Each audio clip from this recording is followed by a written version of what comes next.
Sois le bienvenu. On se retrouve aujourd'hui pour démontrer le théorème de Gauss. Ce théorème s'énonce comme suit. On va choisir A, B et C, trois entiers relatifs non nuls. Et on va dire que si A divise le produit BC, et que A et B sont premiers entre eux, alors A divise C. Pour essayer de trouver une idée, avant de se lancer dans la démonstration, on va se lancer dans l'étude d'un exemple. Et on va considérer le couple BC qui vaut 14, 45. Puisqu'on parle de divisibilité et de nombres premiers entre eux, tu pourras te rappeler une manipulation que tu faisais probablement bien des années auparavant, qui est la décomposition en facteurs premiers. Ce qu'on va faire, c'est qu'on va écrire B et C comme produits de nombres premiers. Donc B, on peut l'écrire 2 fois 7, et C, on peut l'écrire 3 fois 3 fois 5. Et donc si on veut choisir un exemple de A qui puisse nous permettre d'illustrer le théorème, on va lui aussi l'écrire comme un produit de nombres premiers, mais étant donné que A et B sont premiers entre eux, ces nombres premiers ne sont ni 2 ni 7. Sinon, il y aurait un diviseur commun plus grand que 2, et ces nombres ne seraient pas premiers entre eux.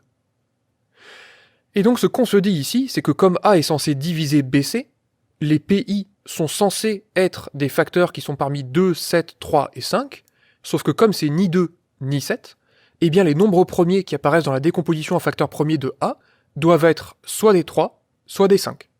Et donc ça nous permettrait de conclure. Grâce à cette décomposition en facteurs premiers, on va comprendre assez facilement que ce théorème est vrai. Et en fait, probablement, dès que tu vas essayer de faire un exemple, et que tu vas utiliser cette décomposition en facteurs premiers, ce théorème va t'apparaître comme une évidence absolue. Alors le seul petit accroc dans cette démarche, c'est que l'existence et l'unicité d'une décomposition en produit de facteurs premiers n'est très probablement pas démontrée à ce stade du cours. Donc à défaut, on va devoir trouver une alternative. Et c'est ici qu'à mon sens se situe le point central de cette émission. Ce point central, c'est une question. Comment exploiter autrement le fait que A et B sont premiers entre eux? Comment on peut reformuler ça? Je t'invite à y réfléchir quelques instants, d'ailleurs. Ce que je vais dire, c'est que dans un premier temps, par définition, ça veut dire exactement qu'il n'existe pas d'autres diviseurs communs de A et B que 1 et moins 1. Ce sont les deux seuls entiers relatifs qui divisent à la fois A et B. Quelque chose que je peux dire, autrement, c'est que le plus grand diviseur commun de A et B, c'est 1. C'est une autre façon d'aborder le problème. Mais en l'occurrence, pour le théorème, c'est pas très maniable dans le sens où le plus grand diviseur commun, je ne vais pas en disposer. Par contre, il y a une dernière reformulation, qui elle est issue d'un théorème, c'est de dire que ça équivaut à dire qu'il existe un couple d'entiers relatifs UV, tel que AU plus BV est égal à 1. Donc c'est un théorème que tu dois connaître, dans le sens où l'implication de gauche à droite, on l'a déjà démontré dans l'émission précédente, sous le nom de théorème de Bachet-Bézout, dans le cas particulier où le PGCD est égal à 1, et l'autre sens, qui englobe en général l'équivalence elle-même, on appelle ça directement le théorème de Bézout, cette équivalence entre un PGCD qui vaut 1 et l'existence d'un certain couple d'entiers relatifs. Et une façon d'apprécier au mieux la pertinence de ce théorème et ses perspectives d'utilisation, c'est de remarquer qu'ici, on a un « il existe » un couple d'entiers relatifs, alors qu'à l'origine, on partait d'un « il n'existe pas » d'autres diviseurs. Pour faire des mathématiques, il est très agréable qu'il existe quelque chose de telle manière à ce qu'on puisse les manipuler. Manipuler un objet qui n'existe pas, eh bien ce n'est pas possible, tout simplement. Ça ferait appel à d'autres types de raisonnements, comme par exemple le raisonnement par l'absurde. Dans notre cas, on va vraiment s'appuyer sur le théorème de Bézout. Donc cette démonstration, je vais l'appeler autour du théorème de Bachet-Bézout.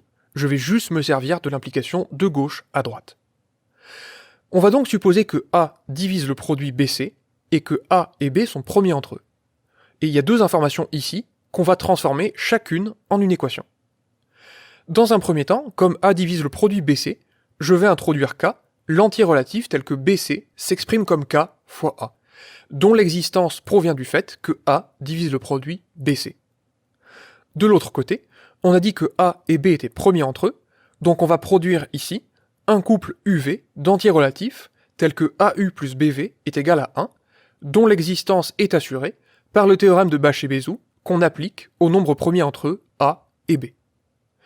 À partir de là, on dispose de ces deux équations, et notre but, ça va être de montrer que A divise C. À présent, on se doute ici qu'en manipulant correctement ces deux équations, on devrait parvenir à un résultat intéressant.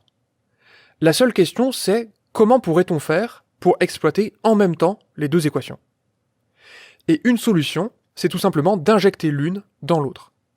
Alors ici, tel quel, ce n'est pas vraiment possible, puisqu'il n'y a pas un terme que je peux remplacer par l'autre, mais par contre, si je multiplie la deuxième équation par C, ça nous donne ACU plus BCV est égal à C. Et à partir de là, on peut procéder à une substitution.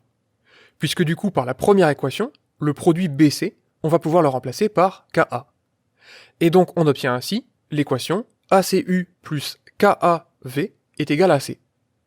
Mais à partir de là, quand on regarde notre but, c'est terminé, puisque C, on l'a donc exprimé comme A, facteur de CU plus KV.